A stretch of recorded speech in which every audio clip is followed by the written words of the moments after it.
지느니라. 아멘. 자, 오늘 이 말씀을 가지고 내 안에서 찾는 하나님. 자, 지난주에 로마서 1장의 말씀을 가지고 숨은 하나님 찾기라고 제목을 붙여서 함께 은혜를 나누었습니다. 오늘은 그 설교에 이어서 후속편입니다. 지난주에는 말씀을 통해서 하나님께서 우리에게 어떻게 역사하시는가를 말씀을 드렸다면, 오늘은 실제적으로 우리의 삶 속에서 내 안에서 하나님이 어떻게 말씀하시고 어떤 흔적을 남기시고, 그래서 우리가 우리 주변 환경, 여건, 내 안에 숨어있는 하나님을 어떻게 찾아야 될까를 얘기하려고 합니다. 그래서 지난주에 설교의 내용을 다시 한번 기억하시고 이어서 오늘 실제적인 삶의 모습을 함께 은혜 나누려고 합니다. 자, 욥기를 통해서 하나님이 우리에게 말씀하시려고 하는 분명한 메시지가 있는데, 욥기 하면 여러분 금방 머리에 떠오르는 큰 주제들이 뭐가 있습니까? 욥기 하면 고난, 연단, 고통, 또 뭐가 있어요? 시험? 네, 시험. 또 뭐가 있어요? 왜 부정적인 것만 좋아하세요? 축복인데 그것도 어떤 축복? 갑절의 축복. 배 되는데 우리는 욥은 갑절 2배지만 우리가 꿈꾸는 축복은 30배, 60배, 100배의 축복. 그래서 욥은 갑절의 복을 받았다라고 하는 그런 생각들이 아마 있을 겁니다. 그런 것들이 담겨져 있지요. 그런데 여러분, 그걸로만 이해하면 안 되고, 자, 하나님께서 고난, 시험, 연단, 그리고 갑절의 축복의 이런 주제들을 욥기에 기록을 했는데, 이런 기록을 통해서 우리에게 들려주시고자 하는 하나님의 메시지가 뭐냐는 거예요. 메시지. 하나님의 의도가 뭐냐는 거예요. 고난이 있어요. 그렇습니다. 시험을 당해요. 연단이 있습니다. 우여곡절 끝에 갑절의 복을 받았어요. 그런데 하나님이 왜 이런 연단을 주시고, 왜 이런 시험을 주시고, 왜 이런 갑절의 복을 욥에게 주시면서 욥과 우리에게 들려주시는 하나님의 의도, 하나님의 뜻은 무엇인가 하는 것을 우리가 이해를 해야 됩니다. 이걸 이해하지 못하면 고난이 내게 유익이라,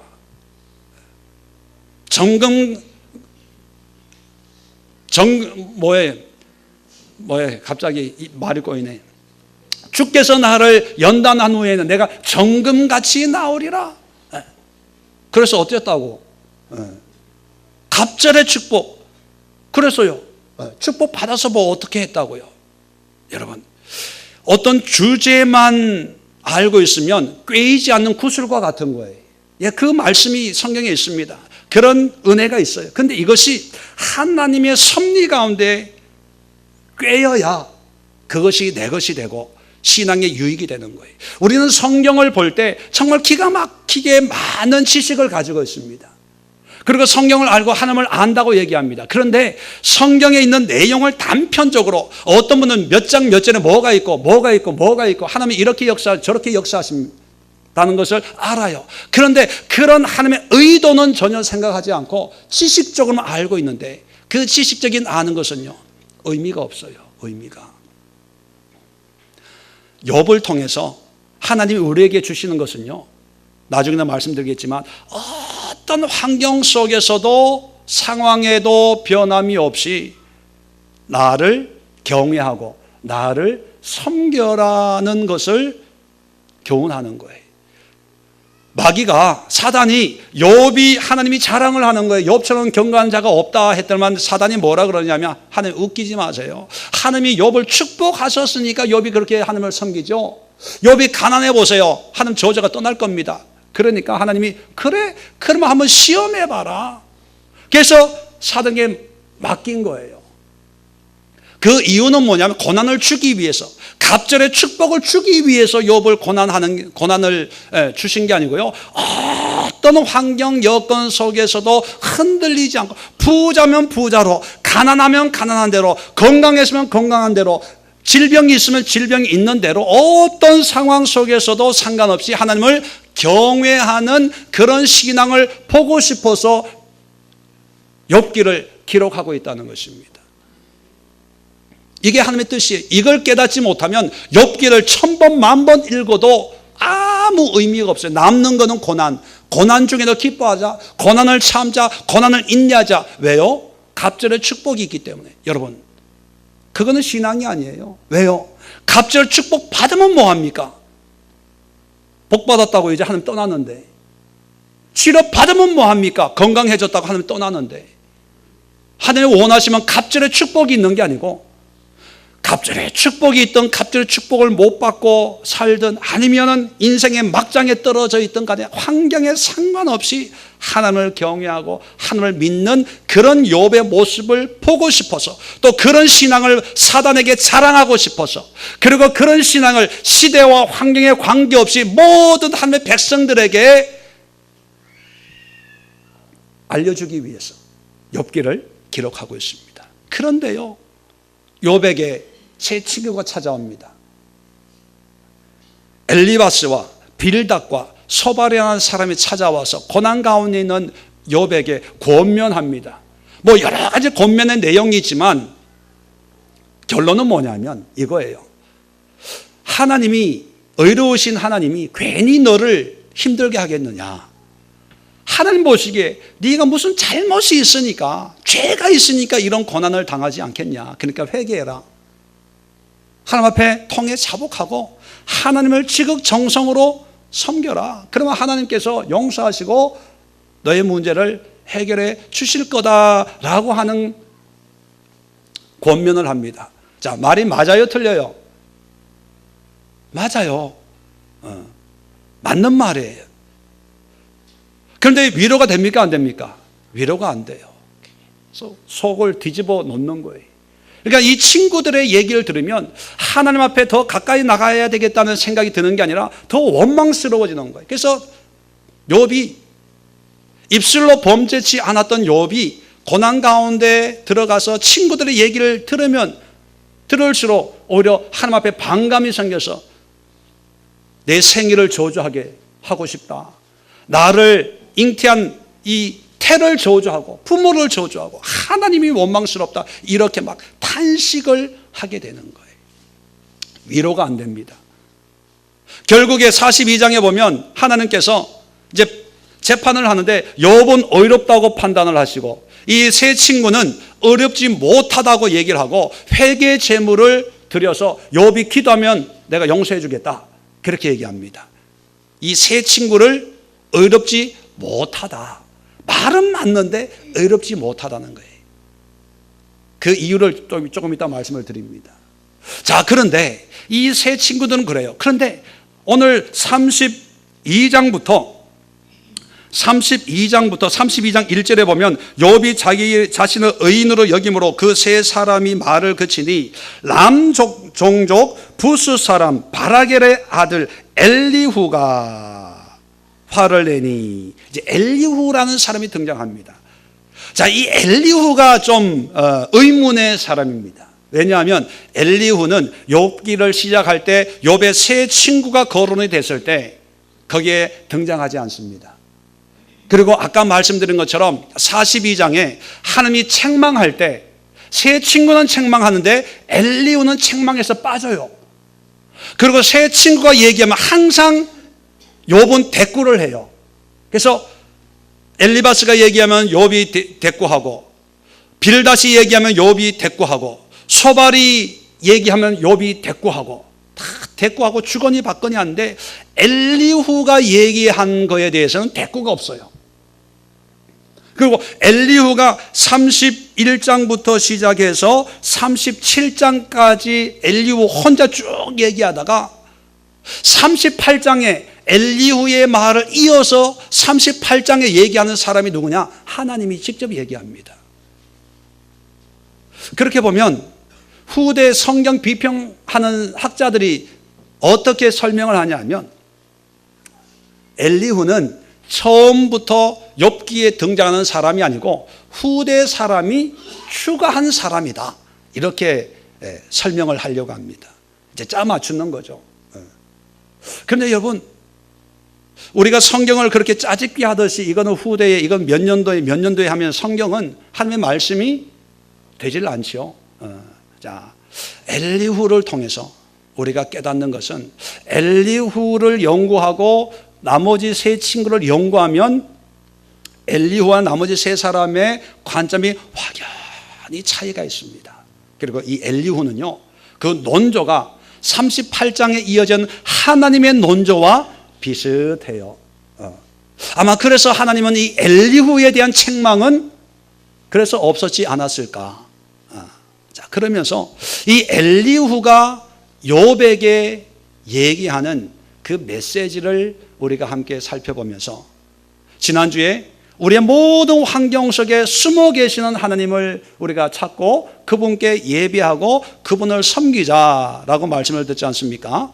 오늘 엘리후를 통해서 이 삼남만상뿐만 아니고 내 삶의 모든 영역 속에 있는 하나님을 찾고 하나님을 예배해라 하는 그 주제와 일목상통하고, 그걸 깨달은 욥이 이제 42장에 가서 하나님 앞에 회개하고 하나님의 갑절의 축복을 받고 또 하나님의 뜻을 깨닫고 사는 그런 삶이 되어졌다는 것입니다. 자, 그러면 고난 중에 있는 욥에게 엘리후는 무엇을 얘기했을까요? 자, 크게 두 가지를 얘기하고 있습니다. 첫 번째는 뭐냐면 오늘 본문을 봅니다. 13절이에요. 하나님께서 사람의 말에 대답하지 않으신다 하여 어찌 하나님과 논쟁하겠느냐. 이 얘기는 뭐냐면 이제 지금까지 이 세 친구와 욥이 얘기하는 것을 엘리후가 다 들어보니까 욥이 뭐라고 얘기하냐면, 나는 의인인데 이 고통과 환난 가운데 내가 아무리 기도해도 하나님은 들은 척도 하지 않는다. 하나님의 대답이 없다는 거예요. 하나님의 응답이 없어서 내가 미칠 지경이라는 거예요. 왜 나에게 이런 문제가 생겼는지, 왜 나에게 이런 고통이 생겼는지, 재산이 다 날아가고 자식이 다 죽고 와이프는 그냥 도망을 가버리고 질병의 문제까지, 이게 고통스러워서 기왓장으로 몸을 벅벅 긁고 있는 이런 지경까지, 무엇 때문에, 뭐가 잘못돼서 이런 형국에까지 이르렀는지 알고 싶어 기도하고 금식하고 철회하고 해도 하나님은 응답이 없다. 나는 억울하게 이런 고난을 당하고 있다. 이런 얘기를 쭉 했거든요. 그 얘기를 듣고 엘리후가 13절에 얘기하는 거예요. 사람의 말에 대답하지 않으신다, 응답이 없다 하여 어찌 하는가 따지냐는 거예요. 자, 14절입니다. 하나님은 한 번 말씀하시고 다시 말씀하시되 사람은 관심이 없도다. 자, 이게 엘리후가 욥에게 하는 말씀입니다. 욥은 대답이 없다고 얘기하고 엘리후는 뭐라고 얘기합니까? 하나님은 한 번 말씀하시고 다시 말씀하시되, 한 번 말씀하고 또 얘기한다는 얘기는 반복해서 계속해서 자꾸 말씀한다는 거예요. 여러분, 이상하지 않으세요? 욥은 동방의 의인이었습니다. 하나님을 경외하는 자예요. 그러다가 고난당하고 있습니다. 자, 그랬을 때 얼마나 욥은 하나님 앞에 기도를 많이 했겠어요? 얼마나 원망을 많이 했겠어요? 얼마나 하나님 앞에 따졌겠어요? 네. 그런데 욥은 응답이 없다고 생각하는 거예요. 내가 그렇게 기도했는데, 철야 기도했는데, 금식 기도했는데, 기도원 가서 소나무 뿌리 붙들고 씨름을 했는데 응답을 안 해주셔. 그렇게 느끼고 있는데, 아니 하나님은요 뭐라고 말씀하시냐면, 내가 말하고 다시 말하고 또 말하고 또 말하고 또 말했대요. 여러분, 기도에 하나님이 대답하시고 응답하시고 응답하시고 응답하시고 또 응답했대요.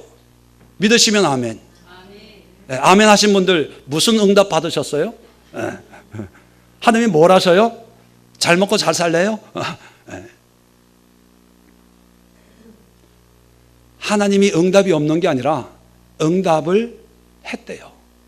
그런데 왜 응답이 없다고 생각하냐 하면 하나님이 말씀을 안 한 게 아니고 성경을 계속해서 봅니다. 사람은 관심이 없도다. 자, 어디에 관심이 없는 거예요? 아니, 욥이 하나님의 말씀을 사모해서 응답을 사모해서 기도했잖아요. 그런데 하나님은 관심이 없대. 아니, 욥처럼 관심을 가지고 기도하는 사람이 또 어디 있겠습니까? 그런데 하나님은 관심이 없대요. 이거 미칠 지경이죠. 답답할 지경이에요. 여러분들도 하나님 앞에 관심을 가지고 기도하지 않습니까? 하나님 앞에 관심을 가지고 예배하잖아요.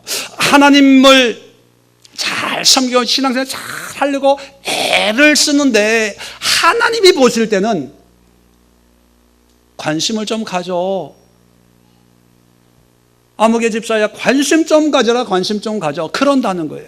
그러면 욥이 뭐라고 얘기하겠어요? 하나님, 내가 언제 무관심한 적이 언제 있었어요? 내가 이렇게 밤낮 기도했잖아요. 밤낮 예배했잖아요. 금식하면서 고난 가운데서도 온몸을 긁으면서도 이렇게 하나님의 뜻을 물으려고 기도했는데, 아니, 관심이 없다니 너무합니다. 자, 왜 하나님이 관심이 없냐 하면 하나님이 말씀하셨는데 그 말씀을 듣지 못하고 말씀하지 않는다고 생각하니까 문제가 되는 거예요. 그러면 하나님은 언제 말씀하셨습니까? 어떻게 말씀하셨습니까? 말하고 또 말하고 또 말했다는데 뭘 어떻게 말했어요? 이거 우리가 따질 수 있잖아요. 그래서 하나님이 얘기하는 거 어떻게 얘기했는지를, 자, 15절에 사람이 침상에서 졸 때, 졸며 깊이 잠들 때에나 꿈에나 밤의 환상을 볼 때에 그가, 하나님입니다, 사람의 귀를 여시고 경고로서 두렵게 하시니. 보세요.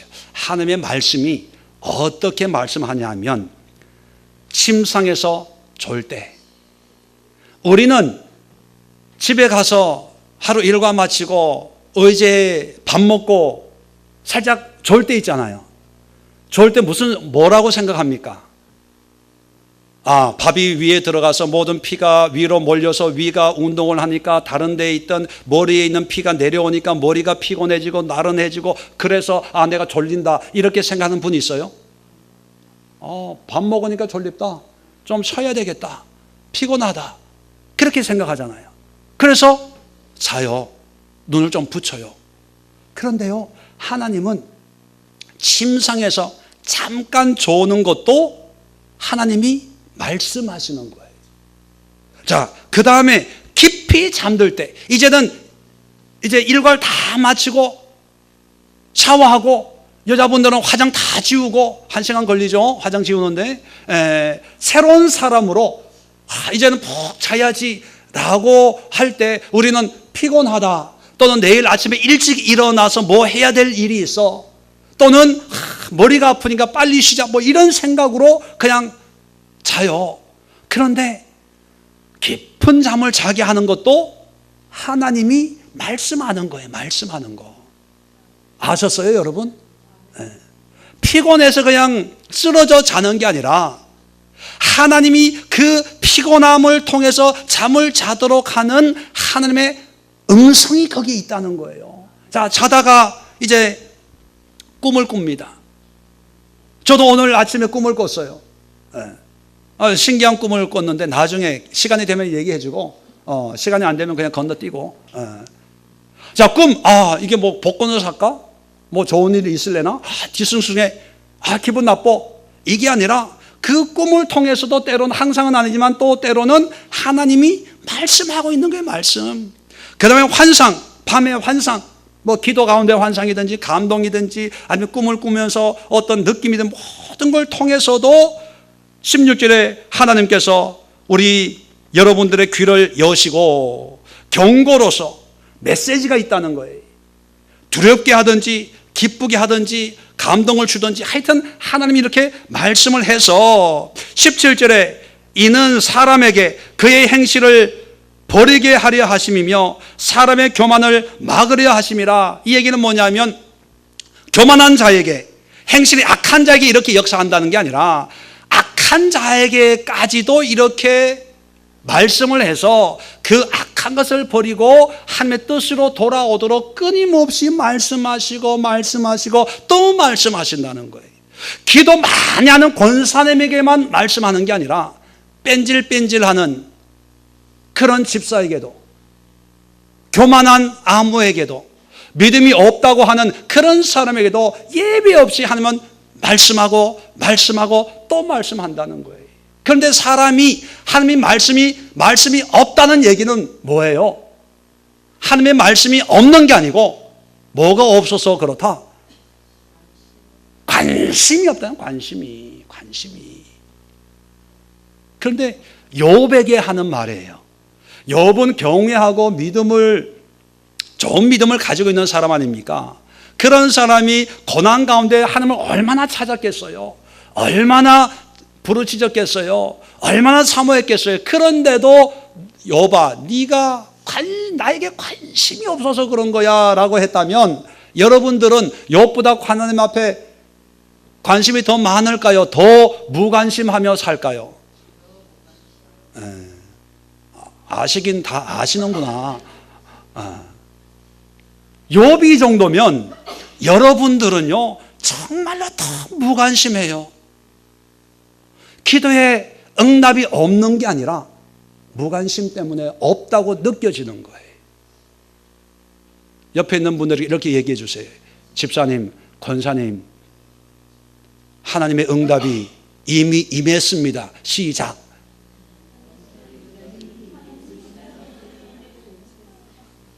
그러면서 한마디 더 해주세요. 관심 좀 가지세요. 크게 얘기해야 돼요. 이거는 관심 좀 가지세요. 제발. 시작. 제발 좀 크게 하세요. 제발. 사람들이 하나님의 음성을 어디에서 찾으냐 하면 우리가 기대하는 대로 환상이든지 말씀이든지, 하다못해 기도하면서 내 마음이 뜨거워지고 뭔가 불 같은 게 임하고, 또는 꿈에 하나님이 아무개 집사 야야야야야야 내가 너를 사랑한다 동남방으로 가라 귀인을 만나리 니니니니 이게 아니면 눈 감고 성경을 착 펼쳐가지고 들어가도 복을 받고 나가도 복을 받고, 하나님이 복을 주시나 보다. 이런 우리가 기대하는 바대로 하나님의 음성을 찾으려니까 하나님이 그렇게 역사를 안 하는 거예요. 그런데 욥에게 하나님이 말씀하는 방법이 뭐냐면 조는 것도, 푹 자는 것도, 꿈꾸는 것도, 환상 보는 것도, 그걸 통해서 우리의 귀를 하나님이 여시려고 경고의 메시지를 주려고 했다는 거예요. 그 의미는 뭐냐면 이런 거예요. 우리의 사소한 작은 것부터 시작해서 환상, 꿈, 신령한 것 모든 걸 통해서 하나님은 항상 우리에게 말씀하고 계시다. 항상. 여러분, 오늘 예배를 통해서, 목회자를 통해서 선포되는 귀한 말씀만이 나에게 주신 말씀이 아니고, 오늘 여러분이 아침에 일어나는 것부터 시작해서 세수하고 화장하고 옷 입는 것부터 시작해서 버스 타고 차 타고 오는 것부터 시작해서 문을 열고 예배실에 앉아서 예배드리는 모든 것을 통해서 하나님은 또 말씀하시는 거예요. 또 말씀하시는 거예요. 문제는 우리의 삶 속에, 내 안에, 내 생각 안에, 내 환경 안에 숨어 계셔서 말씀하시는 하나님을 찾을 생각을 안 하는 거예요. 관심이 없는 거예요. 하나님은요, 나에게 오늘 내가 이 나무를 보면서, 한 그루의 나무를 보면서, 이 잎사귀를 보면서, 잎사귀를 통해서 느껴지는 이 느낌을 통해서도 하나님은 말씀하세요. 우리 지난주에 시편 19편을 찾아봤지 않습니까? 다윗은 하늘과 우주와 달과 별과 낮이 되고 또 낮이 되고 밤이 되고 또 밤이 되는 것을 통해서 하나님의 임재, 하나님의 손길을 발견하고 그것을 찬송하잖아요. 그렇다면 우리는 모든 환경을 통해서, 모든 여건을 통해서 하나님의 음성을 들을 수 있어야 됩니다. 왜요? 하나님은 항상 말씀하신다. 기도 많이 하는 거 좋습니다. 예배 열심히 참여하는 걸 좋아요. 또 성경 공부 많이 하는 걸 많은 걸 좋죠. 그런데 여러분, 그것을 통해서만 말씀하는 게 아니고 다른 여러 가지 내 생각과 느낌을 통해 말씀하시는데, 우리가 말씀을 공부하고 말씀을 읽고 예배를 드리는 이유가 뭐냐면 그런 말씀을 분별을 잘 해야 되는데, 분별할 수 있도록 하나님에 대해서 우리가 알아야 되고 성경에 대해서 알아야 되고 하나님의 성품에 대해서 알기 위해서 성경 공부하는 거예요. 성경 공부한다고 구원받는 게 아닙니다. 반대로 안 한다고 해서 지옥 가는 거 아니에요. 영성 훈련 한다고 해서 구원받고 안 한다고 해서 지옥 가는 거 아니에요. 천국은 믿음으로 갑니다. 그런데 우리의 삶 속에 시도 때도 없이 말씀하시는 하나님의 음성을 더 민감하게, 바르게, 정확하게, 분명하게 분별할 수 있는 훈련을 위해서 우리가 성경을 보고 기도를 하고 영성 훈련을 하는 거예요. 그렇게 되면요, 길을 가다가 나도 모르게 돌뿌리를 차게 돼서 발이 아플 때가 있습니다. 보통 같으면 에이 재수 없어, 누가 여기 돌을 갖다 놔, 아이고 이 비싼 구두가 까졌네, 이게 얼마짜린데, 참 그랬을 텐데 하나님은 항상 말씀하고 또 말씀하고 또 말씀한다는 이것을 깨달으면 그 돌뿌리에 넘어지는 그것을 통해서 하나님, 각자 이제 그 하나님의 음성을 듣겠죠. 하나님, 이 작은 것도 나를 넘어뜨릴 수 있겠군요. 나는 절대로 안 넘어져, 미혹 안 될 거야 라고 했지만 작은 돌 하나, 이것도 생명이 없는 돌뿌리 하나도 나를 휘청하게 할 정도니까 주여 앞으로 더 조심하겠습니다. 하나님께서 교만하지 말고 큰 소리 치지 말라고 이 돌뿌리를 여기 놔두셨네요. 감사합니다. 이렇게 되는 거예요. 그럼 그게 하나님의 음성이 되는 거예요. 이번에 교회 이사하는 것도 저는 미리 준비를 해가지고 이사 비용도 다 준비를 해놓고 딱 기다리고 탁탁탁탁 할 줄 알았어요.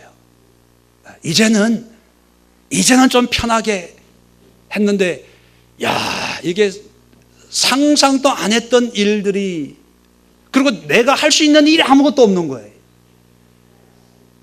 그분들 일이니까 얼마나 머리가 더 하얘졌거든요.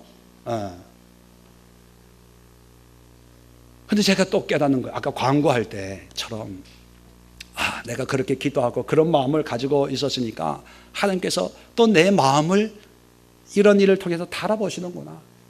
감사하자, 기뻐하자, 즐기자. 우리는 야외 예배 행사 이런 걸 안 하잖아요. 오직 예배대로 기도하고. 너무 안 하니까 하나님께서 이 가을에 교인들 콧바람 좀 쐬줘라, 김 목사야. 무슨 죄가 있냐, 너 때문에 단풍도 못 가고 야외도 못 가고 이 가을에 이 좁은 예배당 안에 이렇게 애쓰고 수고하고 기도하는데 콧바람 좀 쐬줘라 해가지고 이제 야외 예배를 부득이하게 가게 될 것 같아요. 그렇게 하나님의 뜻을, 하나님 왜 응답 안 합니까? 왜 이사하는데 이 문제가 해결이 안 됩니까? 그렇게 하면 하나님이 응답이 없다고 생각을 하는데 하나님 응답을 하신 거예요. 이 문을 막고 다른 문을 열어놓으신 거예요. 모든 범죄, 왜 하나님이 이런 남편을 나에게 주었습니까? 기도해도 안 바뀌어 이 남편이. 하나님 어디 계십니까? 어디 계십니까? 하나님 살아 계신 거예요. 이 남편 꼬라지 좀 보세요. 또 술 먹고 들어왔어요. 또 이 짓 하고 있어요. 언제까지 하나님? 살아 계시다면 이 인간을 사람 좀 만들어 주세요. 그러면 그 다음 날부터 쑥과 마늘을 끊임없이 반찬으로 먹여도 희망이 안 보여. 희망이 안 보여. 그럴 때 내 기도는 응답을 안 한다. 나는 믿음이 없나 봐. 나는 아직 하나님을 움직일 수 있는 그런 영권이 없나 봐. 이렇게 또 자기 비하를 하면서 그렇게 낙심을 하거든요. 아니에요. 하나님은 말씀하시고 말씀하신 거예요. 내가 그래도 네가 믿을만 해서 그런 남자 나한테 붙여놓은 거야. 그러니까 그런 남자하고 살고 있는 네가 대단한 거야. 아냐? 할렐루야.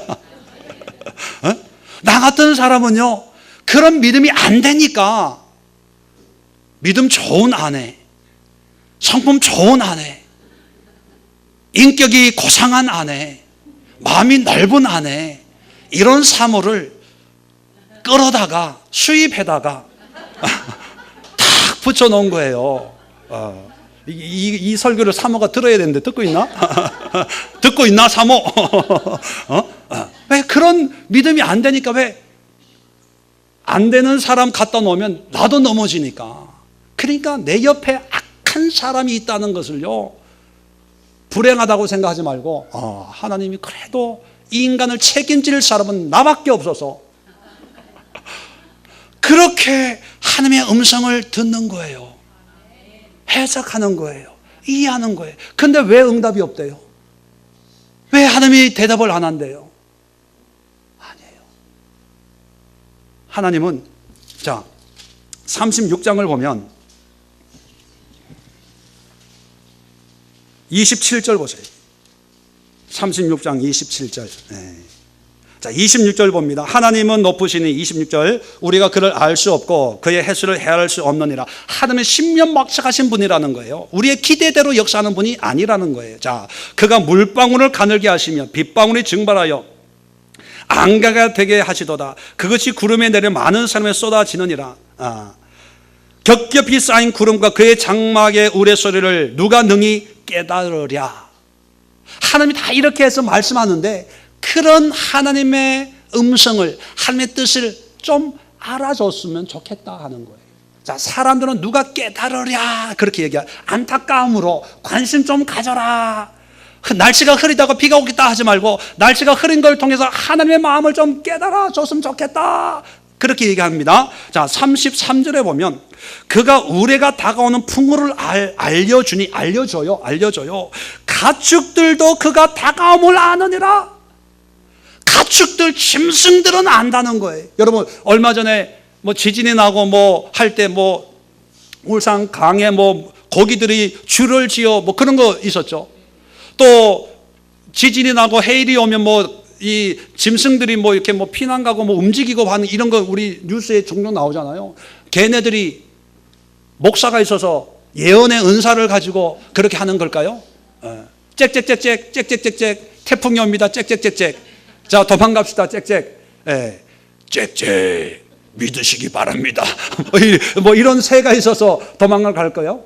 아니, 가축들도 하나님의 섭리에 관심을 가지고 있기 때문에 미물들도 이 풍세를 분간하고 다 안다는 거예요. 그런데 인간만큼은 하나님의 형상으로 지음 받았다고 하고, 하나님의 자녀라고 그러고, 하나님의 상속자라고 그러고, 천국을 가는 특권을 가지고 있다는 사람들이 하는 짓거리가 뭐냐면, 자기가 보고 싶은 대로 보고 듣고 싶은 대로 듣고 기대하는 대로,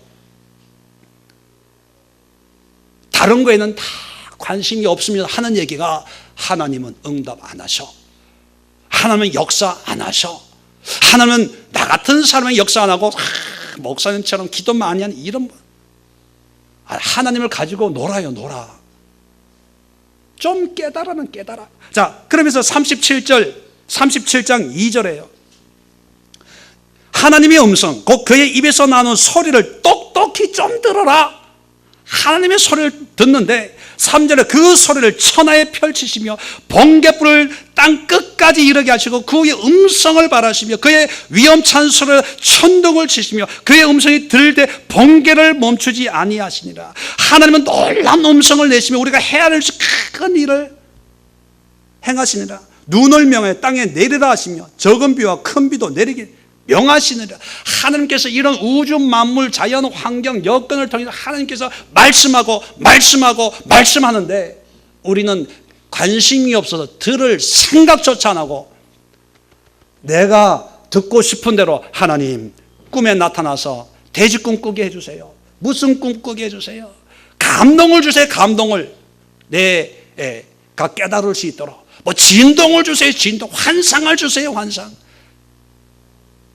그런데 하나님은 말씀하는데 오늘 풀 한 포기를 통해서 여러분 버스를 타고 오면서 버스에 만난 사람을 통해서 또 아침밥을 먹으면서 신발을 신으면서 여러분 대문을 문 열고 나오면서 일어나는 모든 상호 환경 속에 하나님이 말씀하시는데 그거는 다 덮어놓고 오늘 하나님께서 목사님의 설교를 통해서 나에게 어떤 말씀을 주실까 그런 기대만 가지고 나와도 좋은데 예배 마치고 오늘 은혜가 안 된대. 물론 여러분들은 그런 분이 한 분도 없을 줄로 믿습니다.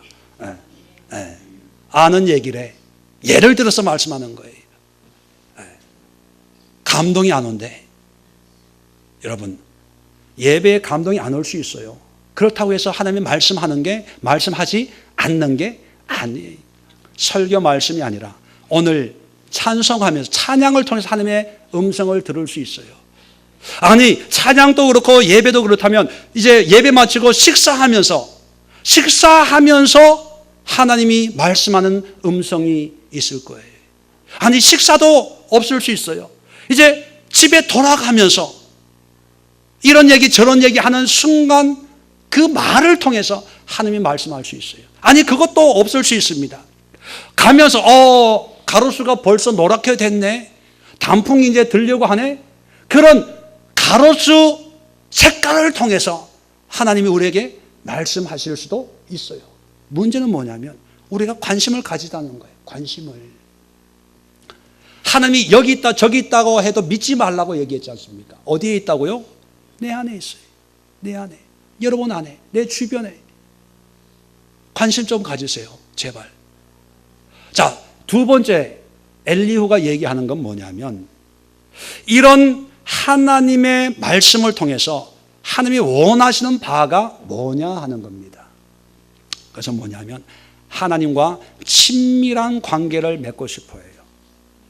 자, 서론에도 말씀드린 것처럼 욥이 고난을 당하는 것은 욥에게 어떤 문제가 있어서가 아니라 하나님께서 욥기 2장 3절에 보면 여호와께서 사단에게 이르시되 내가 내 종 욥을 주의하여 보았느냐 그와 같이 온전하고 정직하여 하나님을 경외하며 악에서 떠난 자가 세상에 없느니라. 내가 나를 충동하여 까닭없이 그를 치게 하였어도 그가 여전히 자기의 온전함을 굳게 지켰느니라. 하나님께 이렇게 칭찬을 하니까 사단이 시험 한번 해봅시다. 그래서 시험을 하는 거예요. 그러니까 욥의 연단은 고난 중에서도 하나님을 변치 않게 섬기고 예배하고 경외 하나 안 하나를 보기 위한 연단이에요. 죄의 문제만이 아니라는 거예요. 그런데 친구들은 와가지고 결과론적으로 얘기해요. 뭐냐면 고난을 받았으니까 다 잃어버리고 망했으니까 뭔가 하나님 앞에 죄가 있기 때문에 그 죄를 회개하라고 이런 문제를 주었구나. 그렇게 결론이 나니까 이 친구들의 핵심은 뭐냐면 회개예요. 회개해. 그러면 회복할 거야. 그런 논조거든요. 거기에 대해서 욥은 나는 회개할 게 없다. 의롭다. 그렇게 이제 대꾸를 했었죠. 그런데 여러분, 물론 신앙생활에서 회개가 중요합니다. 우리 교회도 회개를 강조해요. 아주 강조합니다. 그런데 여러분, 신앙은 회개가 목적이 아니고 목표가 아닙니다. 회개를 왜 합니까? 회개를 위한 회개는 의미가 없어요. 회개하는 이유는 뭐냐면 회개를 통해서 하나님과 더 친밀한 관계를 유지하기 위한 회개예요. 어떤 교회나 어떤 분들은 죄에 집중을 해가지고 이것도 죄야, 이것도 잘못된 거야, 이거 고쳐, 이러면 안 돼, 회개해 이렇게 얘기하는 분들이 있습니다. 물론 그게 필요하지만 근데 자칫 잘못하면 신앙의 목적이 죄와의 싸움, 회개하는 거에만 집중할 때 기쁨이 없고 자유가 없어요. 감사가 사라지기 쉽습니다. 회개하는 이유는 하나님과 더 깊은 관계를 유지하기 위한 하나의 방법이고 수단이고 과정이에요. 회개 뒤에는 항상 기쁨과 감사가 있어야 돼요. 설레임이 있어야 돼요. 그런데 어떤 교회 분위기를 보면 늘 무거워요. 늘 부담이 되고요. 회개 얘기하면 싫어해요. 왜? 죄를 생각하니까, 죄만 생각하니까. 근데 여러분, 우리 교회가 추구하고 있는 회개는 그런 무거움이 아니라 그 죄가 사라졌을 때의 하나님의 풍성함, 하나님의 온전하심, 하나님이 주시는 자유, 또 기쁨. 그래서 회개 뒤에 임할 그런 설레임으로 사모함과 기쁨과 감사함과 하나님이 인도하시는 그런 자유로운 삶에 대한 기대감으로 차 있어야 된다는 거예요. 근데 친구들이 얘기하는 것은요, 결과, 인과응보론을 가지고 이랬기 때문에 이런 거야. 회개. 당신 회개해야 돼. 당신 회개해야 돼. 이 죄의 문제. 이렇게만 얘기하니까 위로가 안 되는 거예요. 더 반발심이 생기는 거예요. 자, 그런데 이 엘리후를 통해서 하나님께서 다 시간이 없어서 제가 다 읽어 드릴 수는 없지만 계속해서 회개를 통해서 하나님의 회복을 얘기하시는데 이 엘리후를 통해서 욥이 깨달은 게 뭐냐면 42장을 한번 열어보세요. 욥기 42장. 회개를 위한 회개가 아니라 이 회개를 통해서 하나님과 친밀해지는데, 자 42장 1절에 욥이 여호와께 대답하여 이르되, 하나님 앞에 이제 얘기를 합니다. 2절에 주께서는 못하실 일이 없사오며 무슨 계획이든지 못 이루실 것이 없는 줄 아오니, 이제 하나님의 전능하심을 얘기하죠. 자, 무지한 말로 이치를 가리는 자가 누구이니까?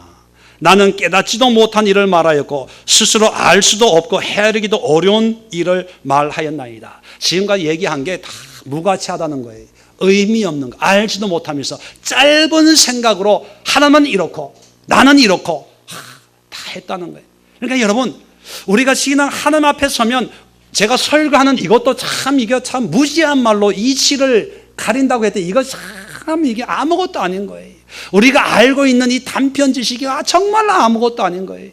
단지 하나님이 여기 물론 영으로 임재하고 계시지만 여기 하나님의 보좌로 다 없으니까 제가 여러분 앞에 큰 소리를 치는 거지, 하나님 앞에 있으면 아무것도 아닌 거예요. 예. 자, 4절입니다. 4절이 중요해요. 4절이 욥의 고백이에요. 욥기의 결론입니다. 이 숨어져 있는 보화의 보화, 진주의 진주. 제가 이렇게 강조하는 건 그만큼 중요하다는 거예요. 네. 자, 4절 같이 한번 읽어볼까요? 시작. 내가 말하겠사오니 주는 들으시고 내가 주께 묻겠사오니 주여 내게 알게 하옵소서. 자, 여러분, 내가 말하겠사오니 주는 들으시고, 말하겠다는 기도하겠다는 거죠. 교제하겠다는 거예요. 주는 들으시고 내가 묻겠사오니 기도하겠다는 거예요. 내게 알게 하옵소서. 지금까지 욥이 기도 한 번 안 해봤겠습니까? 하나님 앞에 묻는 거 한 번도 없었겠어요? 있었겠죠. 주님을 경외하는 사람이었으니까. 그런데 이제 이 고난을 통해서 하나님의 뜻을 깨닫고 고백이 뭐냐면, 이제 묻겠다는 것은 뭐냐면 나의 큰 문제, 나의 고난의 문제, 이런 문제 저런 문제, 그런 문제 기도 제목만 가져가는 게 아니라 이제 하나님의 말씀하시는 모든 환경의 이런 문제들을 가지고 주님 앞에 묻겠다는 거예요. 예를 들면 내가 피곤해. 옛날에 내가 일을 열심히 피곤한 걸로 내 스스로 그냥 생각을 했어요. 하나님의 음성은 관심이 없었어. 그런데 이제 묻겠다는 거예요. 하나님, 이렇게 피곤합니다. 하나님 이 피곤한 의미가 뭘까요? 하나님 이 피곤을 나에게 주시려고 하는 영적인 지혜가 뭡니까? 묻겠다는 거예요. 하나님 오늘 예배하는데 파랗게 이 윤기가 자라라 흐르는 이 나무 잎사귀를 보고 있습니다. 하나님 늘 보는 잎사귀지만 하나님 이 잎사귀 오늘따라 새롭네요. 이 잎사귀를 통해서 하나님이 들려주시는 음성은 뭡니까? 나에게 말씀해 주세요. 내가 물을 테니까 하나님 듣게 해주세요. 우리의 기도는 뭡니까? 기도 제목이 우리가 일반적으로 공유하는 자식 문제, 남편 문제, 직장 문제, 사업 문제, 그죠? 우리가 알고 있는 그런 문제만 가지고 가서 그런 문제에 해당되는 하나님의 음성이 있으면 감사하고 없으면 응답을 안 한다고 하는데, 이제 욥이 깨닫는 것은 뭐냐? 하늘의 별을 보면서, 이슬을 보면서, 구름을 보면서, 내 모든 환경을 보면서, 이 고난의 문제를 보면서 이제는 고난을 해결해 주세요. 왜 내가 이런 억울한 일을 당해야 됩니까? 난 잘못이 없는데 빨리 회복시켜 주세요. 그렇게 기도했을 때 응답이 없다고 원망하는 게 아니라, 잘 살 때도 잘 살면 잘 살 때 하나님 이렇게 부유하게 사는 것이 하나님의 뜻이 있을진데, 하나님 무슨 뜻입니까? 알게 하세요. 포기하세요. 내가 잘 먹고 잘 살기 위해서 하나님이 복을 준 게 아니지 않습니까? 하나님의 뜻이 뭡니까? 물을 거고, 내가 가난해졌어요, 병들었어요, 내가 아파요, 하나님 빨리 고쳐주세요, 빨리 이 문제 해결해 주세요, 빨리 수술 날짜 빨리 잡게 해주세요. 이걸로 기도하면서 기도 응답이 없다고 원망하지 않고, 이제 아파요, 이 아픔을 통해서 하나님이 나에게 들려주시는 하나님의 뜻이 뭡니까? 내가 물을 테니까 관심을 가지고, 이것이 하나님의 음성일 수 있겠다, 물을 테니까 이제 말씀해 주세요. 오늘 예배인도 하러 오는데 이제 오늘 양복을 여름 양복이 아니라 가을 양복을 입고 왔어요. 이 가을 양복을 입고 오니까 설교하면서 땀이 삐직삐직 나는데, 하나님 오늘 이 양복을 입는 것도 하나님의 음성이 있었을 텐데, 양복 입을 때 하나님 나에게 뭐라고 말씀하신 거예요? 내가 이제 물을 테니까. 옛날은 안 물었어요. 옛날은 무관심했어요. 옛날은 그냥 내가 색깔 좋은 거 그냥 입었고요, 사모가 입으라니까 어쩔 수 없이 입었는데, 이제 하나님 앞에 물을게요. 이제 하나님, 내가 이 양복을 입었는데 하나님 입을 때 하나님 말씀 나에게 해준 거 있어요? 얘기 좀 해주세요. 하나님은 어땠어요? 하나님은 야 너무 이러다 오늘 설교할 때 좀 더울걸? 내가 그렇게 얘기했었어. 그런데 네가 안 듣고 그냥 입은 거야. 그래요? 그러셨군요. 난 그거 몰랐네요. 다음 주에 또 무슨 양복 한 20벌 정도 있는데 무슨 양복 입을까 할 때 하나님 그때는 좀 나한테 좀 주의 뜻을 알게 해주세요. 알았지요? 이걸 깨달았다는 거예요. 이게 결론이에요. 욥은요 하나님의 뜻을 깨닫고 하나님 이 병 고쳐주세요 안 했어요. 죽은 아들 다시 살려주세요 안 했어요. 망한 재물 다시 돌려주세요 안 했어요. 계속해서 볼까요? 5절에 내가 죽게 대해 귀로 듣기만 하여사옵나 이제는 눈으로 주를 배옵나이다. 이제는 함께하는 하나님을 알겠다는 거예요. 그전엔 저기 멀리 있는 하나님, 그래서 막 기도해야 되고 응답을 받아야 되고 하나님 어떻게 역사하는 오만 이 관심을 하나님 앞에 집중해야 됐는데, 이제는 눈으로 볼 수 있는 거리에 있다는 거예요. 6절에 그러므로 내가 스스로 거두어 드리고, 자, 지금까지 모든 삶은 나름 의롭다고 얘기했고 나름 믿음 좋다고 얘기했고 나는 의로운데 속절없이 이런 고난을 받는다고 원망했던 모든 것을 거둬들이고 티끌과 제 가운데서 회개하나이다. 여러분, 욥의 회개는 이거예요. 이거. 자, 우리가 회개하면 대표적인 사람이 다윗이죠. 다윗 시편을 보면 참회 시해서 눈물로 침상을 띄우고 눈물로 요를 적시고 가슴을 찢는 그런 참회 회개의 시편들이 몇 편들 있습니다. 그걸 보면 우리 마음이 미워지고 죄의 무서움, 두려움이 엄습하죠. 그런데 욥기에는 회개가 죄를 뒤집어 쓰고 이런 게 없어요. 회개하나이다. 이걸로 끝나요. 왜 그런지 아세요? 왜 참여하는 회개의 처절한 몸부림이 필요 없는지 아세요? 회개의 의미는 회개 자체가 아니라 회개를 통해서 하나님과 연합되는 하나님과 친밀한 것이 목적이기 때문에. 다시 말씀을 드리면 이게 중요한 겁니다. 회개 자체의 의미가 전부가 아니고 회개를 통해서 하나님과 친밀한 거예요. 다윗이 그렇게 처절한 참회의 시를 통해서 하나님과 친밀해진 것처럼 욥은 그냥 회개하나이다, 티끌과 제 가운데 회개하나이다 하면서 어떻게 보면 다윗의 회개에 비해서는 간단하게 회개를 해요. 그런데 그 결과가 뭐냐면 하나님과 모든 삶을 하나님과 교제하는 친밀함으로 끝났기 때문에 회개가 된 거예요. 우리의 회개는 어떻습니까? 죄의 문제가 딱 있으면 회개하지요.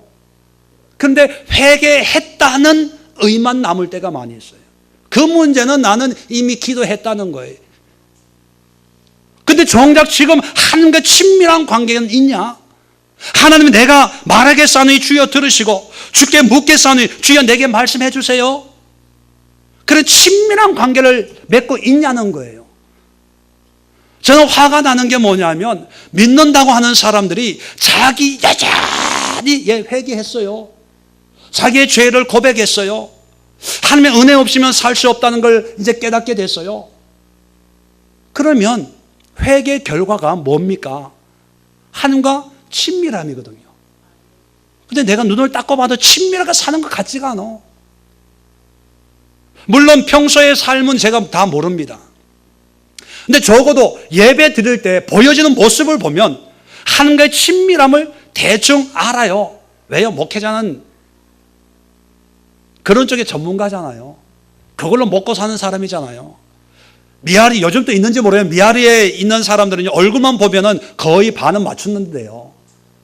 목회 한 20년 정도 했으면 예배 드리는 또 예배에 나오는 그런 모습을 보면 하나님과의 관계를 얼추는 맞출 수 있어요. 한번 맞춰볼까요?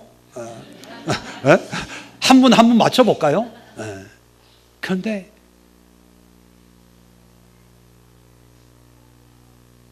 욥의 이런 고백, 회개의 결과가 없어요. 결과가 없다는 얘기는 여전히 무관심하게 산다는 거예요. 여전히 무관심하게. 말씀을 마치기 전에 시편 19편을 다시 앞으로 가서 우리 지난주에는 1절부터 6절을 살펴봤습니다. 자연을 통해서 하나님의 숨겨져 있는 하나님을 찾는 다윗의 영상을 살펴봤죠. 자, 7절, 오늘 그 이후에 7절, 자, 하늘과 우주와 달과 태양을 보면서 하나님을 찬양한 다음에 7절입니다. 여호와의 율법은 완전하여 영혼을 소생시키시며 여호와의 증거는 확실하고 또 여호와의 8절 여호와의 교훈은 정직하고 여호와의 계명은 순결하고 9절에 여호와의 경외하는 도는 정결하고 10절에 금, 곧 많은 순금은 더 사모할 것은 꿀과 송이꿀보다 더 달도다. 자, 여기에 계속 뭐 여호와의 증거, 여호와의 교훈, 계명, 경외하는 도 이렇게 나오는데 하나님의 말씀에 대한 다른 표현이에요. 자, 우주 만물을 보면서 그 만물 속에 있는 하나님의 손길을 깨닫고 난 다음에 그걸로 끝나는 것이 아니고 그걸 통해서 하나님이 나에게 주시는 말씀으로 깨닫는 거예요. 하나님의 말씀하시는 거예요. 말씀하시는 거예요.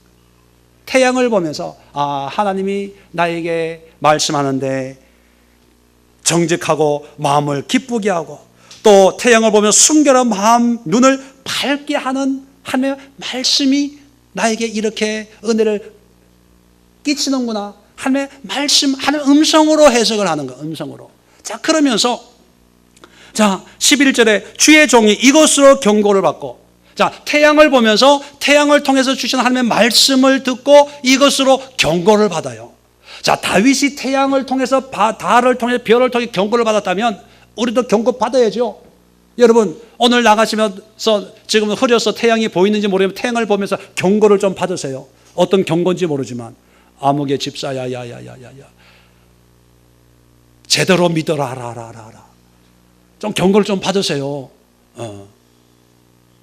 달을 보면서 경고를 좀 받으세요. 목사가 경고 안 한다고?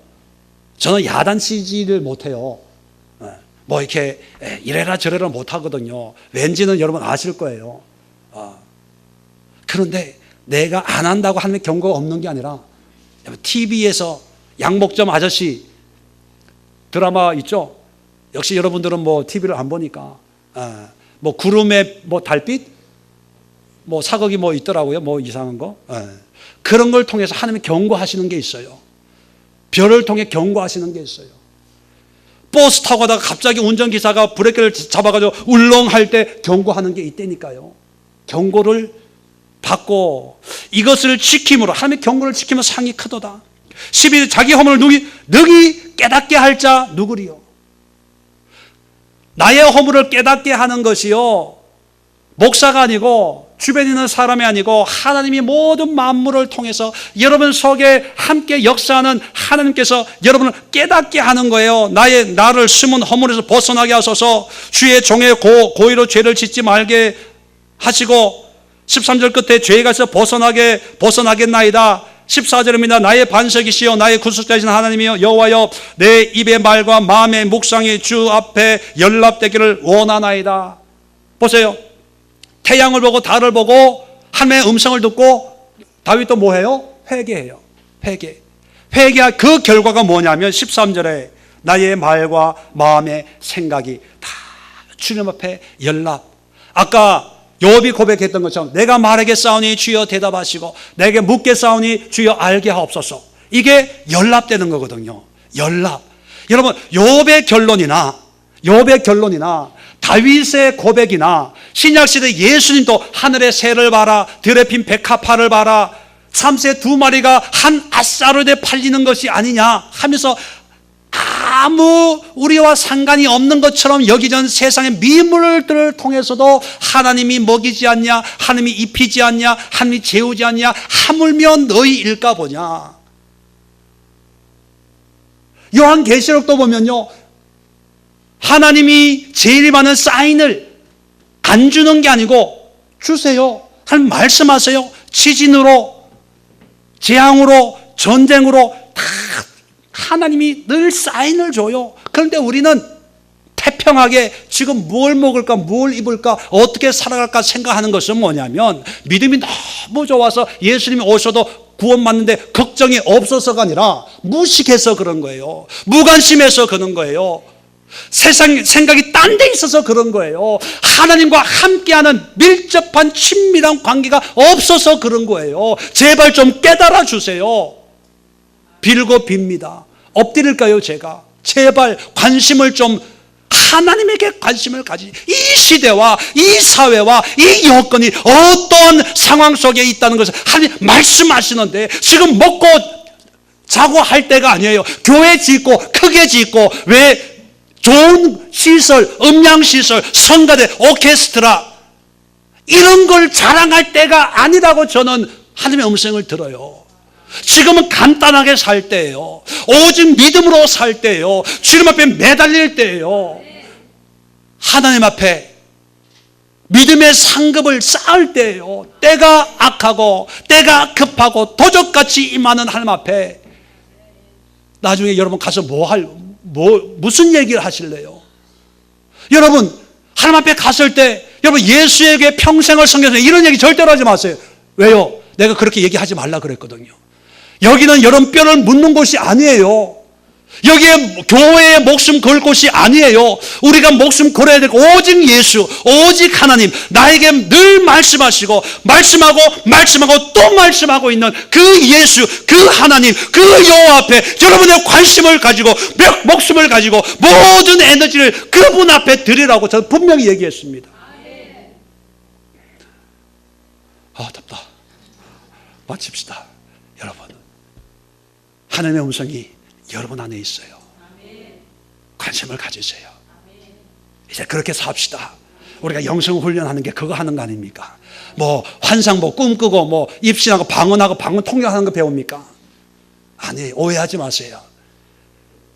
우리가 이거 욥의 고백을 우리가 실천하는 거예요. 다윗의 고백을 실천하는 거예요. 예수님의 삶을 실천하는 거예요. 이게 우리 교회가 추구하는 거예요. 다른 거엔 관심 없어요. 성도들이 목사 잘 대접해 주는 거 관심 없어요. 좋은 건물, 좋은 거, 사람이 많이 받는 거 저 관심 없어요. 교회 부흥되는 거, 숫자 늘어나는 관심 정말로 없어요. 교회 시설, 이번에도 이사하는데요, 나는 입에 달아놓은 게 뭔지 아세요? 싼 거. 싼 거, 싼 거. 어떤 교회는요, 하나님 앞에 드리는 게 비싼 거 해야지, 하나님 앞에. 하라 그러세요. 하나님이 그걸 좋아하신다고 하나님의 음성을 들었으면. 근데 저는 싼 거. 왜? 그게 의미가 있는 게 아니라 한 영혼이 귀한 거니까.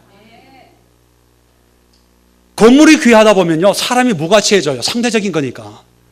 뭐 하나 흘려보세요. 이게 얼마짜리 건물인데. 마이크 비싼 교회 가면요, 이거 했다가 야단 맞아요. 보통 이거 하잖아요. 어딜 치니 그게 얼마짜리인데.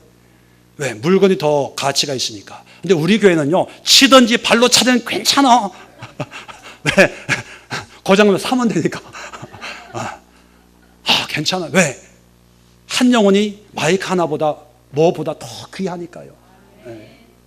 여러분, 여러분에게 말씀하시는 하나님을 이제 찾으시길 주의 이름으로 축원을 드립니다.